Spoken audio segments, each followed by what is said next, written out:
What's up, y'all? It's your girl, Cornelia, back with another episode of Black News, a podcast where we break down current events, hot topics, and local stories involving Black people. Now let's get into it.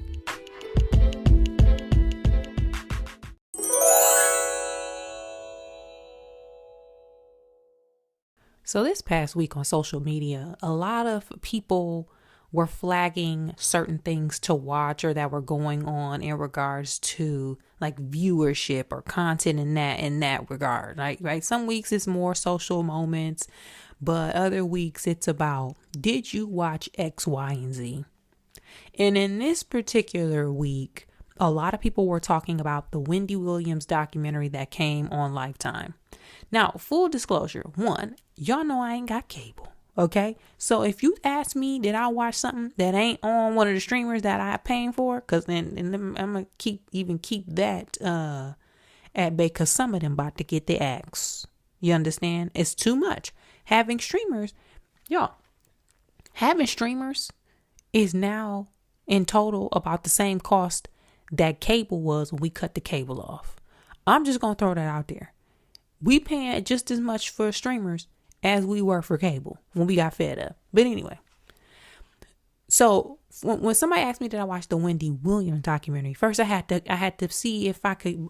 Hey, I got a Xfinity login. Okay, I had to tap in to even check it out. And two, while I know Wendy Williams and am very familiar with her history, her work over the years, I wouldn't necessarily call myself a fan. And when I say fan, I mean the way I'm a Beyonce fan.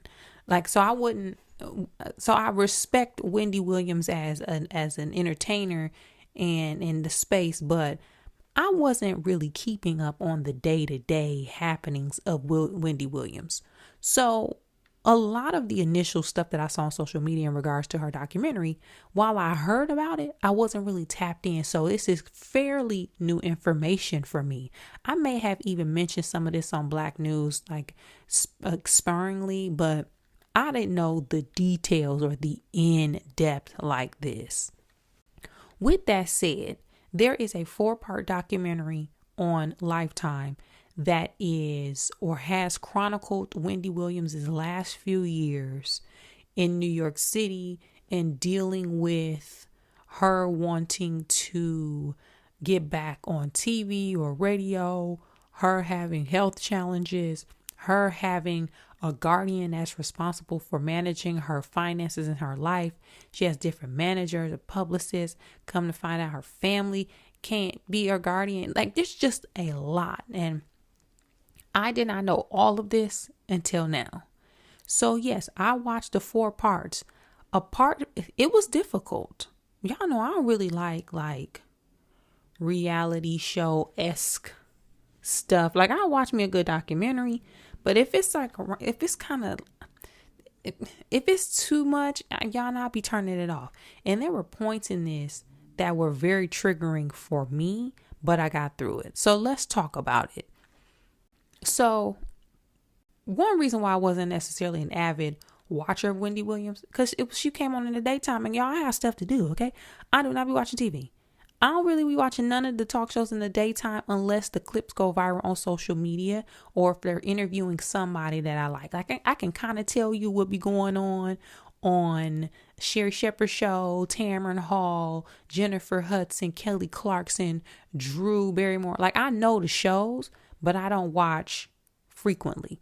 But I also do have friends who have done segments on Wendy Williams' talk show. So I had to tap in every now and then to support my friends. But Wendy Williams has been in the business since the radio days. At one point, they were calling her like the queen of talk or the queen of radio in New York. Whether you're on the side of her style of radio or not, she was big and up north and on the East Coast. Hell, when I was working in New York years ago, in my early to mid 20s, I had a coworker who would sneak her radio into the office in her cubicle so she can listen to Wendy Williams live. Okay. This was before like XM radio and all. She would sneak the radio, had the antenna. Y'all, she had the rabbit ears extended out the cubicle so she can hear what Wendy Williams and them was talking about. And this was around the time where Wendy would be calling people. Y'all look up Wendy Williams and Whitney Houston. I'm talking about it used to get messy. So I'm familiar with all of that. But right now, what has happened, Wendy was having some serious health challenges towards the end of her tenure on air. She at one point announced that she had Graves' disease. But now, and I think I'm willing to bet they announced this just to get ahead of the documentary that came out, because there's no way you can watch that documentary and not be like, what is going on with Wendy Williams? She has now been diagnosed with progressive aphasia and frontotemporal dementia, in addition to having struggles with alcohol and the issue with her foot, because she kept talking about, I didn't catch what was the diagnosis of her foot condition, but she kept talking about her foot and showing people her foot, and she lost the feeling in her foot, like both of her feet. So there's additional things in regards to the most recent diagnoses. But in regards to those diagnoses, because on the documentary, while Wendy was always like very direct and kind of spicy and stuck up for herself, she was a New Yorker. You can tell there's something going on. Her behavior was like sporadic. She would forget things, forget people. She would be just talking mean and just, it was just a different person than what she has been showing the world. So a lot of people were saying those are signs of what she was diagnosed with. So in regards to the aphasia, to put it into context, y'all know Bruce Willis was recently diagnosed with something. It was also the same thing, aphasia. So what it does, it leaves patients struggling to understand language and communicate. And I'm reading this, it says it's related to damage on the left side of the brain and is usually a symptom of other medical issues like stroke, head injury, or tumor. So that is that. She was also diagnosed with frontotemporal dementia, which is a brain disorder that affects the brain frontal and temporal lobes, which are associated with personality, behavior, and language, which could be the explanation for what we were seeing on the documentary. Overall, it's really sad. It's a really sad situation. And honestly, I don't know who approved this and why they're doing it. Like, the whole time I was watching this documentary, I was thinking, who's behind this?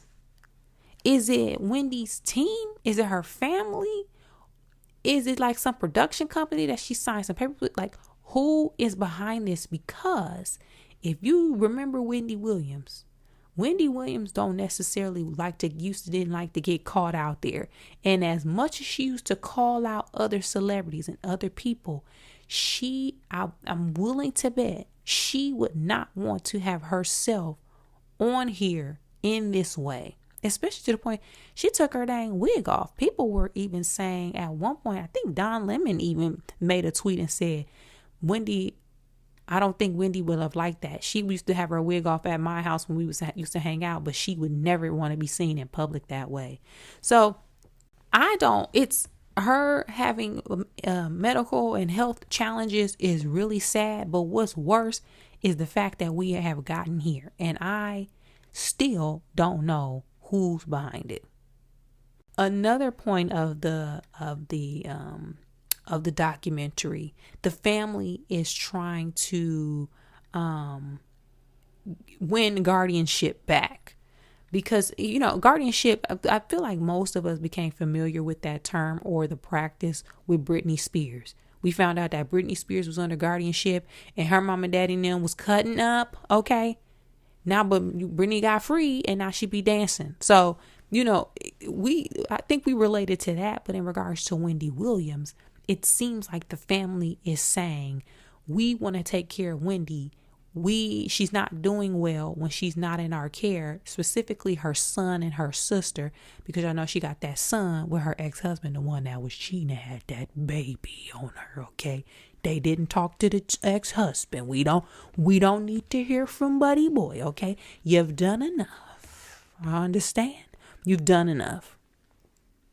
But the family is trying to have some control over her health and well-being, because right now they don't have any. Sound like Wendy still don't got control of her money either, which is something that I just don't understand as well.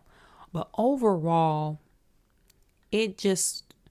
I was not amused. Not to say that we're supposed to be amused watching this, but it was really disheartening seeing Wendy Williams in this way, because, and I'm just even thinking about myself, if I were having those sorts of challenges, do not put me on no documentary unless I specifically told you when I was in my healthier stages that I wanted to be on a documentary this way.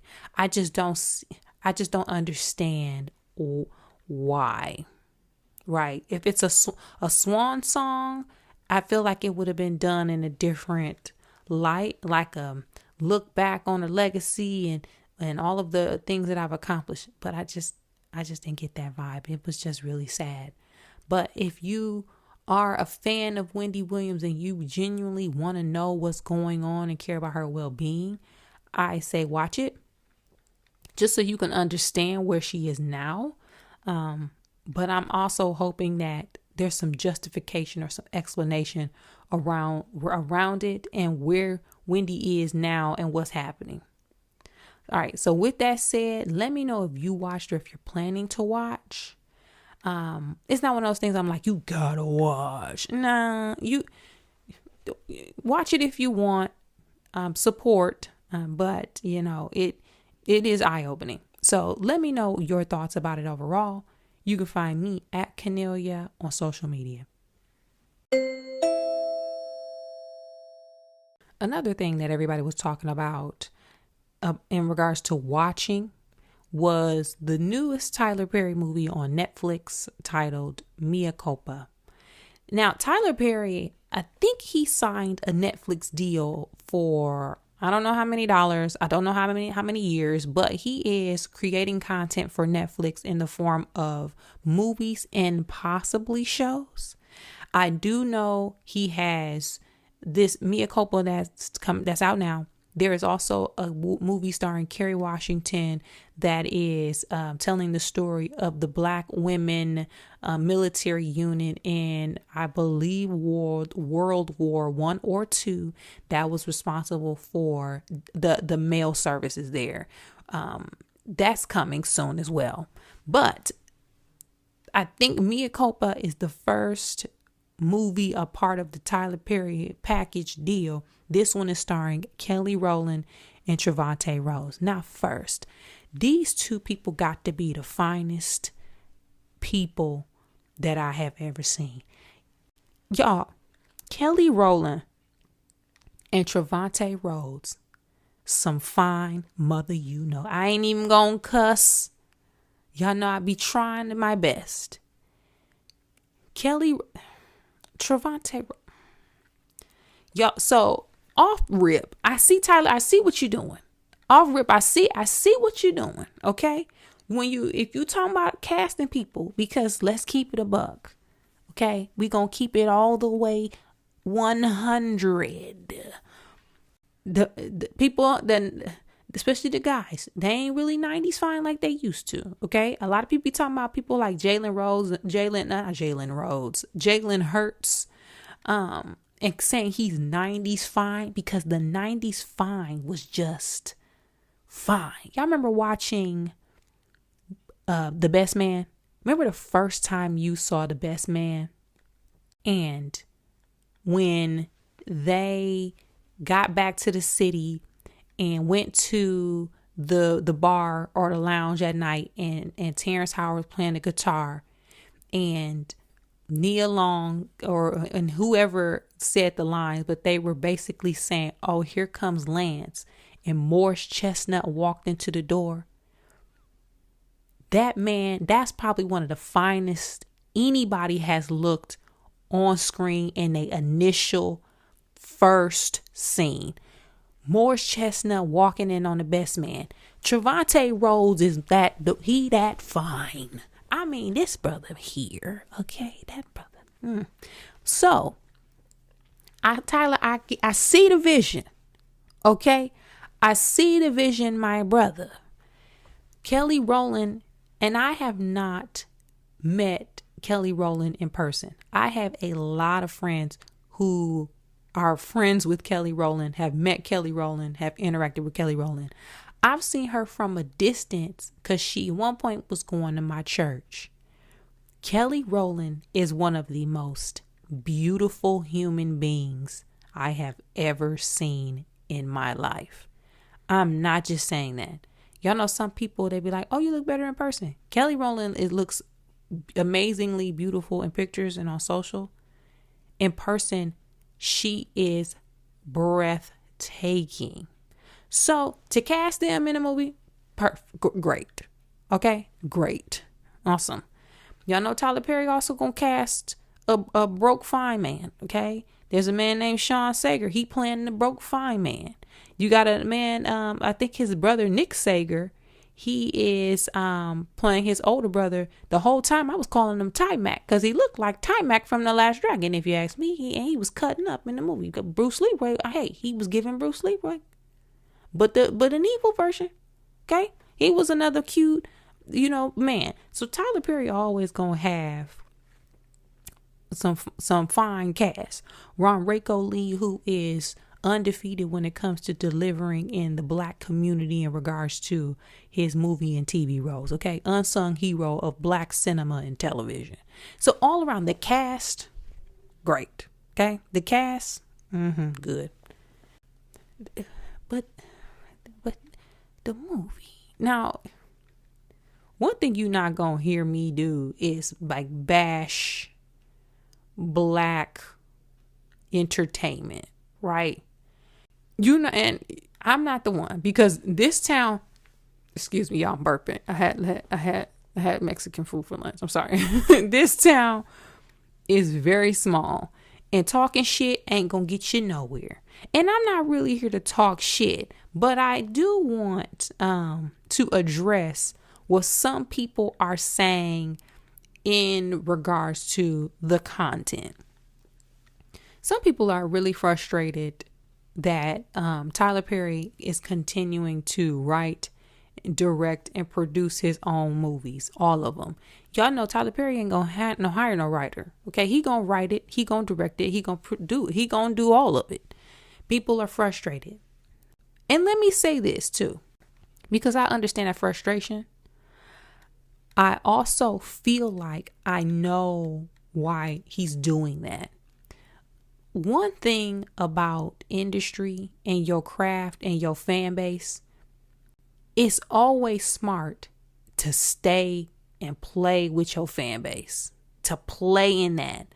You take years. Tyler Perry took years to build up his fan base doing the stage plays, and he moved that into the fan base around Diary of a Mad Black Woman and all of the and Family That Prays and Why Did I Get Married. He has a formula, a fan base, and it works.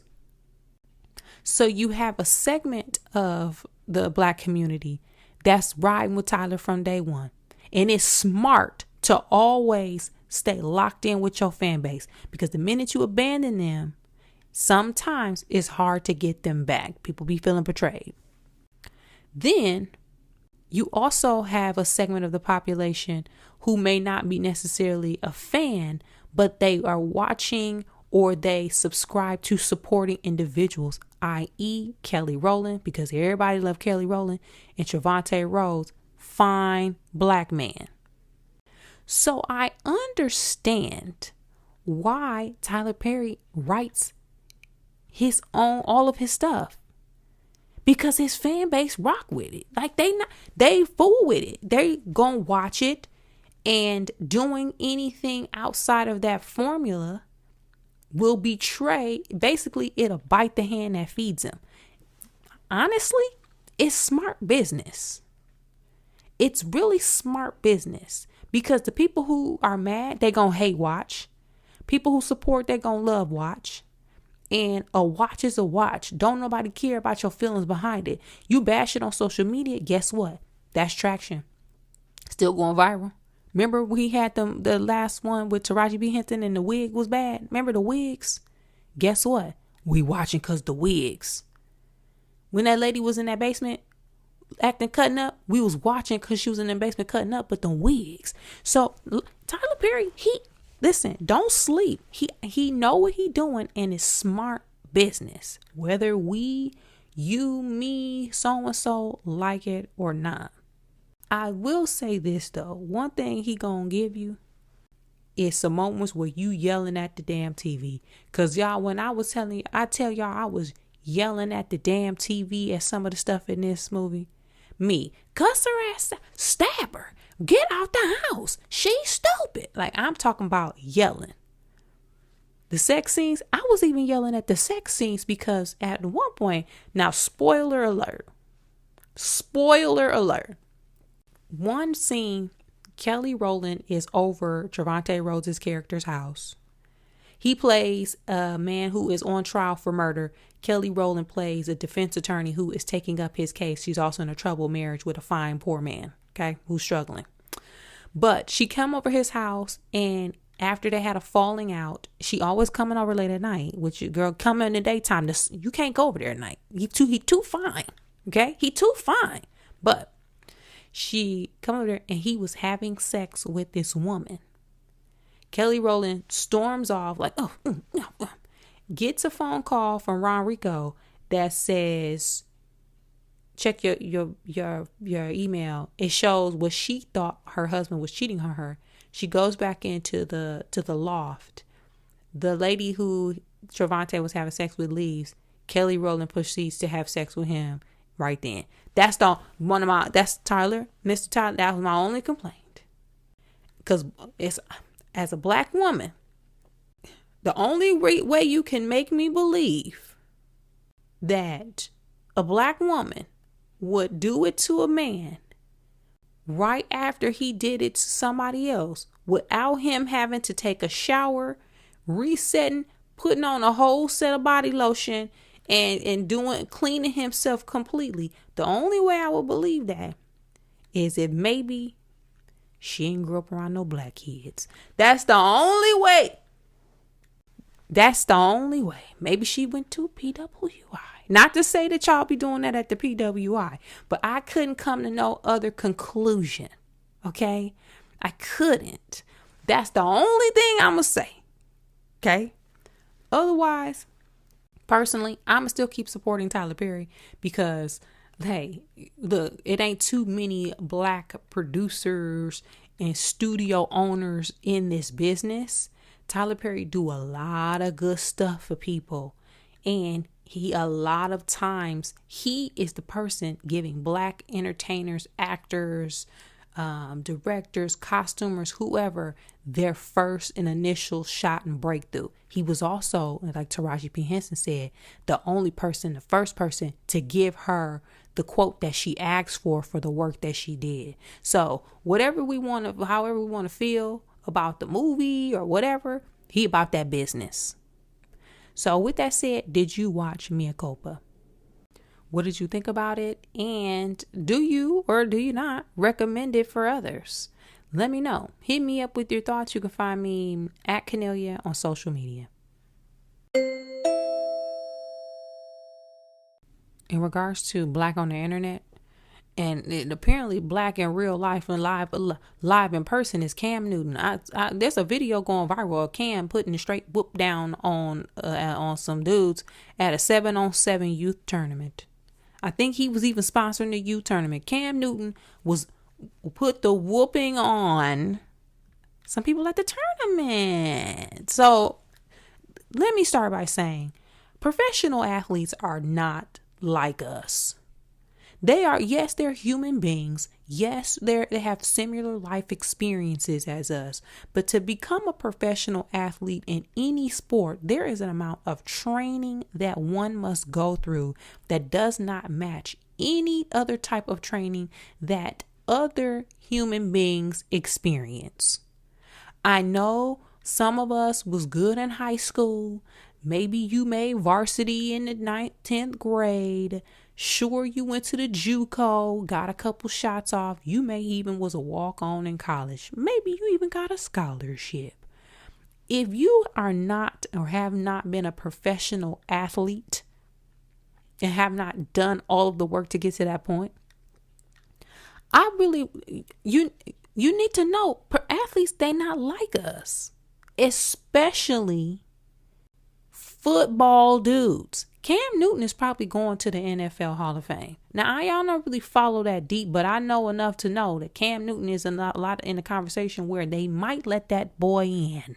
And by saying boy, I ain't saying disrespect that man. I'm just using the term as a term of endearment. Okay. But Cam Newton is 6'5", over 250 pounds. I believe I saw a clip where Shannon Sharp said Cam Newton is way bigger than me and he's solid, which means if you run up on Cam Newton, you better be running up. You better be in a vehicle. Like, there's no way you, an average guy, or maybe if you played football back in the day, that you can run up on Cam Newton. Listen, Cameron Newton, okay, he's a quarterback. And with that, he is used to men running at him at max speed, ready to knock all 250 pounds of him onto the ground, ready to pummel him. He's been pummeled. He also has the strength to be able to push people off of him. In the video of the fight, out of nowhere, some dudes ran up on him. Cam Newton had one man, was dragging him around by the dreadlocks. He had another man in a headlock. That was after he picked one up by his arms and book bag and flung him over to the side. This was him being caught off guard. Imagine if he were ready to fight and to square off. Professional athletes are not like us. Y'all cannot challenge people in the weight class that they're in. You can't be on their home field trying to run up. If you see Gary Payton out in the basketball court, don't talk crap to Gary Payton. I don't care how old he is. He gonna give you that work. They are not like us. Now, I don't know. And when I say by us, I mean like the thumb thugs, because most of us, we don't be talking crap to professional athletes. We mind our business. But them thumb thugs, they let them tell it. They was on the Redeem team, the Olympic gold medal team. They act like they was on the Redeem team. They wasn't.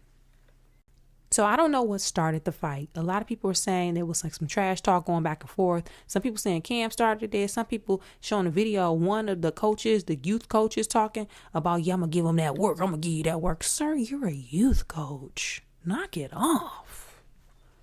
Like, stop. You probably got to go to work. Like, you can't do this, my brother. Chill. So whatever the case may be, there are now people calling for Cam and other athletes to stop holding these types of events due to the climate within our communities. A lot of people saying this is a common experience where the kids now be talking back and be disrespectful to the athletes, parents and whatnot. So I don't know all about that, but it is unfortunate.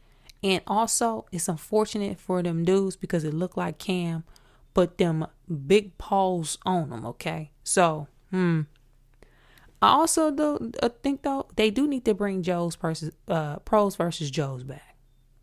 Y'all remember Pros versus Joes? It used to come on like Spike TV or something, where it would be the average Joe who was sitting on his couch. Maybe he hooped or played football back in the day. I'm sorry, y'all. It's a dog. There's a dog back there. There's a dog barking. But he would be paired with like some professional athlete, and the athlete would proceed to beat up on the Joes the entire episode in different competitions in a competitive setting. We need to bring that back because I'm tired of it. Okay?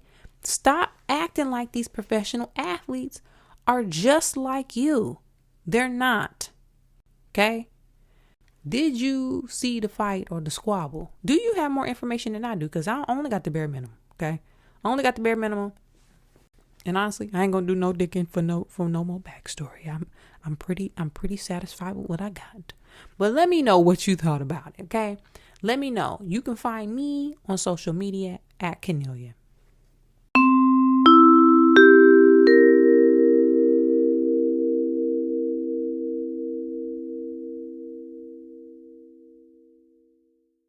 On this week's episode of Black News, we talked about the Wendy Williams documentary that aired this past week on Lifetime. We also discussed the new Tyler Perry movie, Mea Culpa, on Netflix, starring the finest people on the planet, Kelly Rowland and Trevante Rhodes. And also gave a quick update about Cam Newton whooping on some coaches at a youth football tournament. Hit me up and let me know your thoughts about all of these topics, some or none. And I'll check back with you guys next time.